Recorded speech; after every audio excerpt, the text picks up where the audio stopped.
FTP viewers எல்லாருக்கும் வணக்கம். தலைவர் 173ல சூப்பர் ஸ்டாரும் சுந்தர்சியும் இணைய போறாங்க அப்படின்னு கேட்ட உடனே நம்மளுடைய எக்ஸ்பெக்டேஷன் கொஞ்சம் பெருசா இருந்ததுன்னே பார்க்க முடியுது. அந்த படம் இப்போ டிராப் ஆகியிருக்கு. அதுலயும் குறிப்பா சுந்தர்சி அவர்கள் நான் விலகுறேன் அப்படின்னு ஒரு அறிக்கையை ஏற்றிருக்காரு. என்ன நடந்திருக்கும் இதை பற்றி பேச நம்மோட வம்சி அவர்கள் இணைந்திருக்கிறார். வணக்கம். சதீஷ்.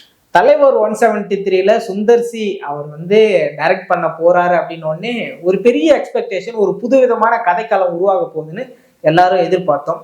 என்ன காரணமா இருந்திருக்கும்னு நீங்க நினைக்கிறீங்க? ஃபர்ஸ்ட் இந்த படம் அறிவிப்பு வந்தோடனே எல்லாருக்கும் ஒரு பெரிய எக்ஸைட்மெண்ட், சந்தோஷம். காரணம் என்னன்னா, ரொம்ப நாளாவே ரஜினி சாரை இந்த ஆக்ஷன் படங்கள்ல நிறைய பார்த்தாச்சு. இந்த இந்த ட்ரக்ஸ் கடத்துறது, இல்லை ஆர்கன் டிரான்ஸ்பிளான்டிங், இதெல்லாம் பார்த்தாச்சு. ஆனா நம்ம அந்த ஒரு ஃபேமிலி என்டர்டெய்னருக்குள்ள ஜாலியா ஒரு ஹியூமரஸ் கேரக்டர்ல பண்றத ரஜினி சாரை பார்த்து ரொம்ப நாள் ஆச்சு. அந்த ரஜினி சார் எல்லாரும் மிஸ் பண்ணிட்டு இருந்தோம். கடைசியா சந்திரமுகில பார்த்தது.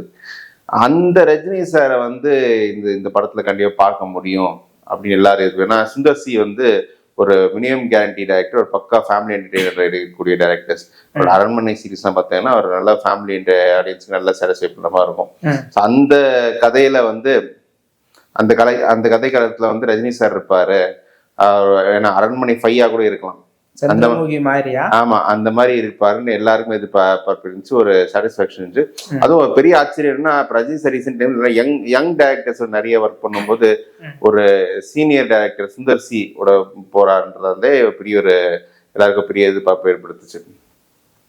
மற்றொரு புறம் இந்த படத்தை ப்ரொடியூஸ் பண்றதே உலகநாயகன் கமல்ஹாசன்றதால இன்னும் எதிர்பார்ப்பு கூடிடுச்சு. ஏன்னா கமல் சார் இப்போ ப்ரொடியூசர்ன்ற போது அவர் ஒரு கெஸ்ட் ரோல் கூட பண்ணலாம். அப்போ 45 வருஷம் கழிச்சு ரஜினி சாரும் கமல் சாரும் இணைஞ்சு நடிப்பாங்க அந்த மாதிரி இப்போ சுந்தர்சியும் அந்த மாதிரி ஒரு ஜாலியான ஒரு கதை களத்தை அவர் எடுப்பாரு. ஒரு பக்கா ஃபேமிலி என்டர்டெய்னரா இருக்கும் அப்படின்னு எல்லாரும் நினைச்சாங்க. அப்படி நினைச்சிட்டு இருக்கும்போது இந்த தகவல்ன்றது இப்போ இண்டஸ்ட்ரி ஃபுல்லா பெரிய அதிர்ச்சி ஏற்படுத்தியிருக்கும் இந்த ஏன்னா இந்த அறிவிப்பு ஒரு வாரம் தான் இருக்கு. அந்த ஒரு வாரத்துல என்ன நடந்திருக்கு? ஏன்னா சப்போஸ் சுந்தர்சிக்கு ஏதோ பிரச்சனைகள் இருந்தா கூட அது ஒரு வாரம் முன்னாடி சொல்லியிருக்கலாம். ஒரு வாரத்துல எல்லா பிரச்சனையும் இருந்திருக்குமா? அப்போ ஒரு வாரத்துக்கு முன்னாடி டிசிஷன் எடுத்திருந்தா கூட அந்த எம்பாரஸ்மெண்ட் இருக்கு. ஏன்னா இன்னைக்கு ரஜினி சார், கமல் சார் 2 பேருக்கு 50 ஆண்டு கால அனுபவம் திரைத்துறையில இருக்கும்போது அவங்களுக்கு ஒரு அறிவிச்ச ஒரு படம், டைரக்டரோட இவர் தான் டைரக்டர் அறிவிச்ச படம் அறிவிச்ச ஒரு வாரத்திலேயே அந்த டைரக்டர் விலகிறது ஒரு மிகப்பெரிய எம்பாரஸ்மெண்ட். இது ஒரு ப்ரெஷராகவும் பார்க்கலாம்ல, சுந்தர்சிக்கு இண்டஸ்ட்ரியல் ப்ரெஷராகவும் பார்க்கலாம்ல. ப்ரெஷரும் தெரியும். இன்னைக்கு அவரோட ஸ்டேட்மெண்ட்ல என்ன சொல்றாருன்னா, there are moments in life where you have got to walk in the path laid out for you even though it diverges from your dreams. அப்படின்னா எல்லா இயக்குநர்கள் மாதிரி எனக்கும் ரஜினி சார், கமல் சார் வச்சு படம் பண்ணணுன்ற கனவு எனக்கு இருக்கு. ஆனா எனக்காக வகிக்கப்பட்ட பாதையில் நான் போகணும்னு நினைக்கிறேன். அது நான் என்னோட கனவுகள் விலகி போற மாதிரி இருந்தா பரவாயில்ல அப்படின்ற அப்படின்னு என்ன அர்த்தம்னா, அவர் ஸ்டைல்ல அந்த படத்தை எடுக்கணும்னு நினைக்கிறாரு. ரஜினி சார், கமல் சார் அவங்க இப்படி எடுக்கணும் அப்படி எடுக்கணும்ன்ற அந்த ஒரு எதிர்பார்ப்பு அவங்களோட இன்புட்ஸ் நிறைய இல்லாம தான் எப்படி எடுக்கணும்னு நினைக்கிறோம் அப்படி எடுக்கணும்னு நான் நினைக்கிறேன். அது நடக்கலன்ற அந்த ஒரு அதங்கத்தை இன்டைரக்டா மென்ஷன் பண்றாங்க. பட் ஆனா இதை ஒரு இப்போதான் ஒரு வாரத்துல அந்த ஆதங்கம் வந்திருக்குமா? கிடையாது. ஒரு வாரத்துக்கு முன்னாடி வந்திருக்கலாம். அப்ப ஏன் அவர் அந்த டிசிஷன் எடுத்திருக்கணும்? சரி, ஒரு கதையில ஒரு படத்துல இருந்து ஒரு டைரக்டர் கிரியேட்டிவ் டிஃபரன்ஸ்ல விலகிறது இது நடக்கிறது சாதாரண. இப்ப ரஜினி சார், கமல் சார் படங்கள்ல கூட கடந்த காலங்கள் ஆயிருக்கு இந்த மாதிரி. வசந்த் எல்லாம் இயக்குனர் வசந்த் அண்ணாமலை ஷூட்டிங் ஆரம்பிக்கிறதுக்கு ஒரு நாள் முன்னாடி விலகினார். அப்புறம் தான் அப்போ பாலச்சந்தர் தன்னோட ஈகோ பெருசா பாதிக்கப்பட்டதுனால தான் சுரேஷ் கிருஷ்ணா அரேஞ்ச் பண்ணி கொண்டு வந்தார். அந்த மாதிரி இன்சிடென்ட்ஸ்லாம் நடந்திருக்கு. ஆனா இது படத்தை அறிவிச்சு ஒரு வாரத்துக்குள்ளேயே இப்படி பண்றது நிச்சயமாவே ஒரு தவறான இது. அவர் என்ன கன்சர்ன்ஸ் ஃபர்ஸ்ட் சொல்லியிருக்கணும். பிளஸ் இன்னொரு விஷயமும் என்னன்னா, சுந்தர்சியோட ஒர்க்கிங் ஸ்டைல்லே ஏற்கனவே ரஜினி சாருக்கு ஒரு பெரிய இது கடந்த காலத்துல கன்சர்ன்ஸ் இருந்தது. ஏன்னா நீங்க ரஜினி சாரோட ஃபிலிமோகிராஃபி எடுத்து பார்த்தோம்னா, அவரை வச்சு ஒரு ஹிட் கொடுத்த டைரக்டருக்கு மீண்டும் ஒரு வாய்ப்பு கொடுப்பார். கே எஸ் ரவிக்குமார் ஆகட்டும், இப்போ நெல்சனுக்கு கொடுத்துருக்காரு வாய்ப்பு, ரஞ்சித்துக்கு கொடுத்தாரு, அப்புறம் சங்கருக்கு 2-3 படங்கள் பண்ண சங்கர் வச்சு, பி வாசு கூட நீங்கள் சந்திரமுகி எப்படி குஷேடன்லாம் கொடுத்தாரு.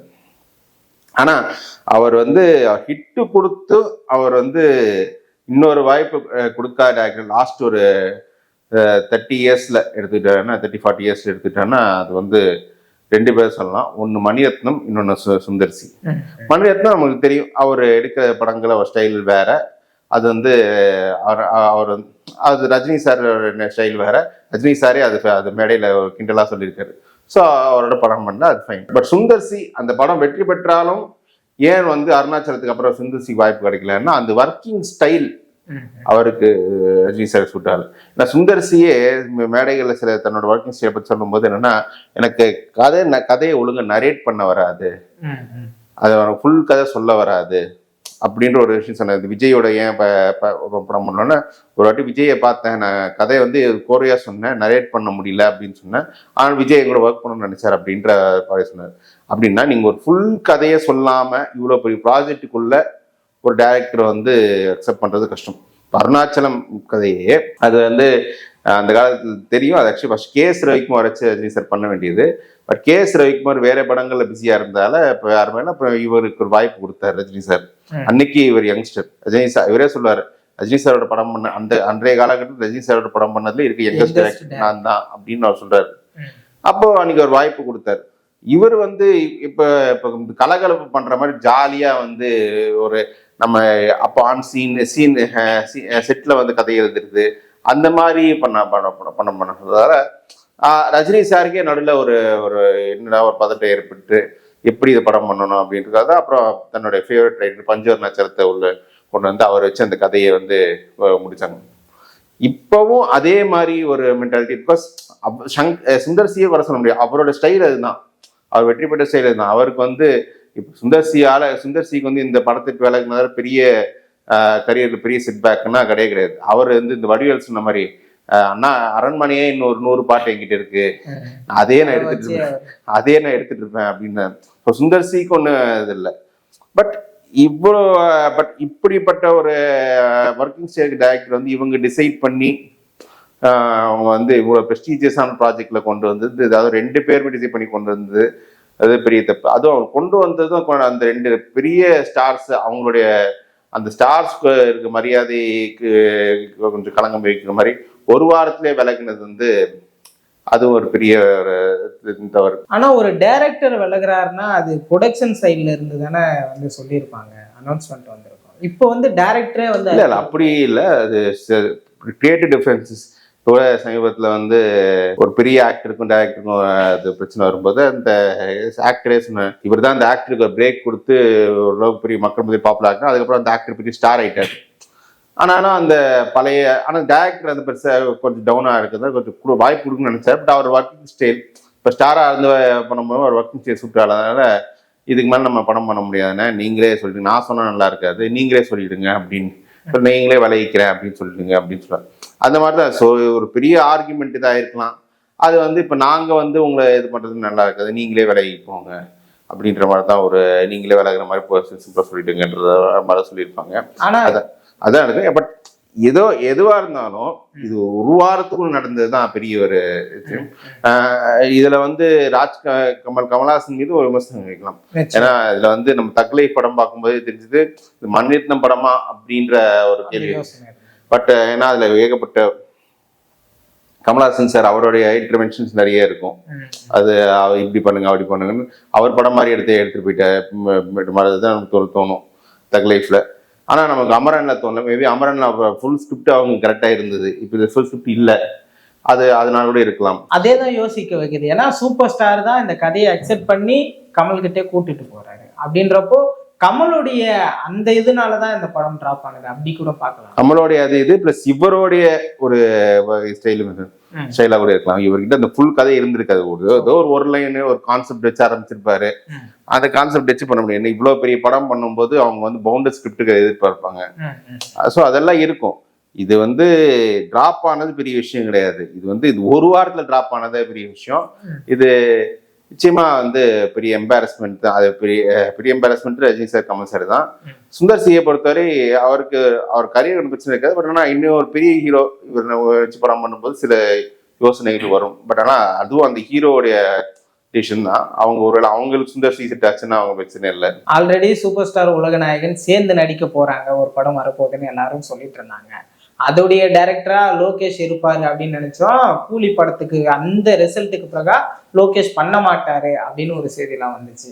இப்போ இவங்க 2 பேரும் ப்ரொடக்ஷன் டைரக்ஷன்ல கூட சுந்தர் சி இல்ல. மீண்டும் வந்து உலகநாயகனும் சூப்பர் ஸ்டாரும் இணையறதுக்கு வாய்ப்பு இருக்குமா? எந்த டைரக்டர் பண்ணா நல்லா இருக்கும்? நிச்சயமா அவங்க இந்த ராஜ்கமல் பிலிம்ஸ்ல ரஜினி சார் படம் பண்ற படம் தலைவர் 173 அது இருக்கும். அந்த படத்தோட டைரக்டர் விலகி இருக்காரு. இப்ப வேற டைரக்டர் அவங்க தேடுவாங்க, வேற கதையை தேடுவாங்க. அது ஒரு கொஞ்சம் ப்ராசஸ் 2-3 மாசம் இருக்கும். ஆனா அவங்க ஏற்கனவே அவங்ககிட்ட இன்னும் ஒரு சில டைரக்டர்ஸ் கதை சொல்லிருக்கலாம். அதுல சில பேரை வந்து கன்சிடரேஷன் வச்சிருக்கலாம். அது இப்போ இல்லாட்டி கமல் சாரே ஒரு பெரிய ரைட்டர், அவர்கிட்ட நிறைய கதைகள் இருக்கும், அதை வச்சு பண்ணலாம். இல்ல இந்த KS ரவிக்குமார் மாதிரி ஒரு சில அவங்களுக்கு செட்டா டைரக்டர்ஸ் வச்சு கூட அவங்க படம் பண்ணலாம். ஸோ அந்த மாதிரி இருக்கலாம். கமல் சார் ரைட்டிங்ல அப்படி KS ரவிக்குமார் பண்ணலாம்.